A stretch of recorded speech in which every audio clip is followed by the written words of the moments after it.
And everyone. This question is for the entire panel, really.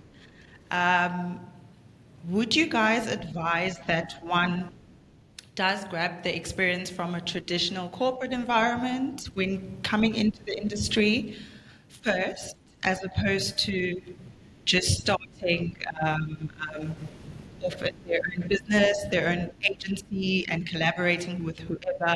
And I mean, I think all of you can answer this because we've touched on this. It's like a sort of holistic question.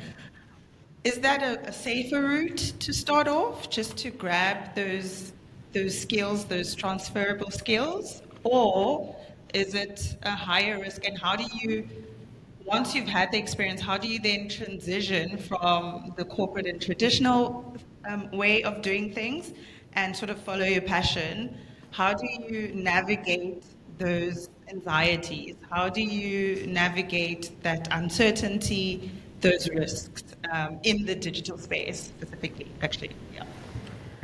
So when I started working at King James, sorry guys, when I started working at King James, I told my dad that I don't want a job, I want to start my own business. And when I was working as a copywriter it was like a 4-month period before I jumped ship. My dad said, steal with your eyes, right? Go and like learn the structures and how things actually run so that you have an idea of like what needs to be done when you start your own business, right? And you can only like build your own business once you can actually see, or once you've seen what a business looks like when it's fully functional, right? And you can only do that once you've entrenched in the space and you start to see, okay, cool, that admin person is talking to that person because this information needs to get to that person, and that person, these are how the dots connect in that space. And then parallel to that, there's also other processes that fit into this process, where this person needs to now talk to that person to hand over to that person to do this. So that those are the kind of like business logistics that we very much like. If you just go green or you start your business, when you're very new, these are the small nuances of how a fully functioning business actually run that you may not even pick up until you actually realize, oh, I need an admin person and I need this person to connect those two dots.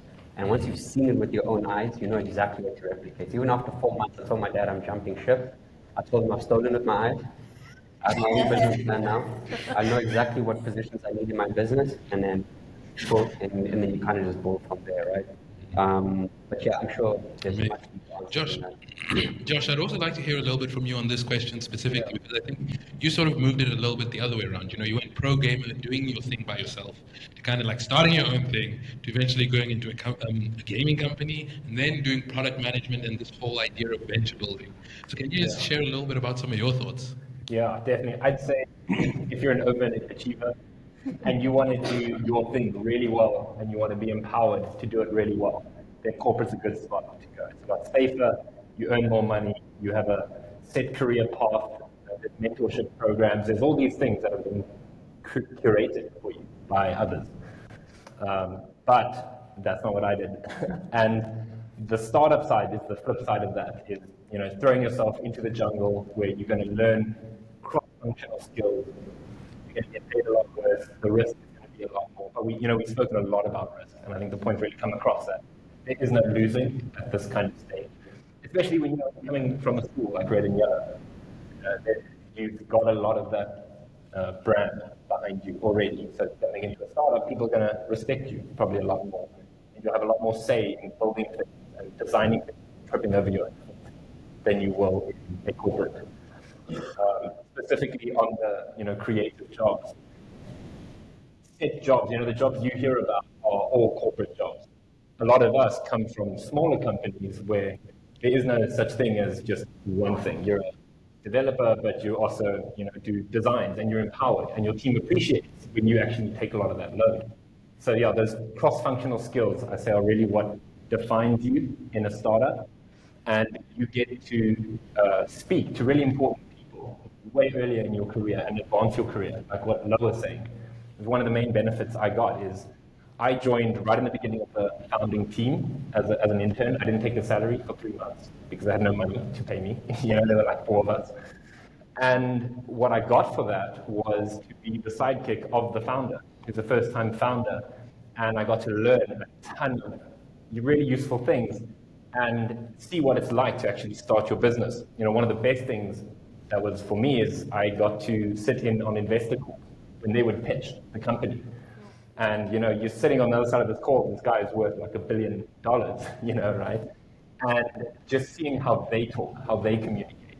When our CEO came in, seeing how punctual he was, influenced how he communicated. And I just don't think I would have gotten that at corporate. So, Amazing. Thanks so Yeah, much just for two that. things. Sorry, if you don't mind, right? So, like when you're at a corporate, first and foremost, like you're learning and you're making mistakes on someone else's time, right? Which is probably the way that you want to go before starting your own business, right? When you're working in a startup, and this is what I've realized is that when you're working in a startup and your team is only 12, 14 people, it touches a move. Like every decision that you make in a startup is affects the bottom line. You're close to the money, right? When you make a small decision, it affects the business almost immediately. When you make a mistake in corporate, you don't really feel it like that. You know what I mean? So those are the two landscapes. I like that you've highlighted those two landscapes because those are two different training grounds. You know what I mean? Before starting your own business, right? So yeah, like corporates, you learn and you make mistakes on someone else's time, and then when you start up and you make decisions and you make mistakes, you feel it. You feel it, and the company feels it. You know. Yeah. maybe if I could just finish off the no, but because you made me think exactly that. I don't think I would be able to move into corporate. I have a real fear that I'd be too boxed in. I wouldn't be able to share my opinions. That's forming conflict Become a there. number, right? Yeah, exactly. But there's a perfect middle ground that no one talks about, and those are scale ups. So scale ups is after you've found your product market fit, you're making money, you have time to invest that money back into your employees. Those are really the unicorns that if I were to go back is what I would shoot for because it's kind of a perfect middle ground.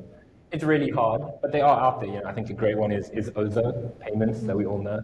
And a lot of these companies, Specna, I'll rep it, are really, the growth that they're going feeds back in, whereas the startup, you can get a little bit too stuck in the weeds.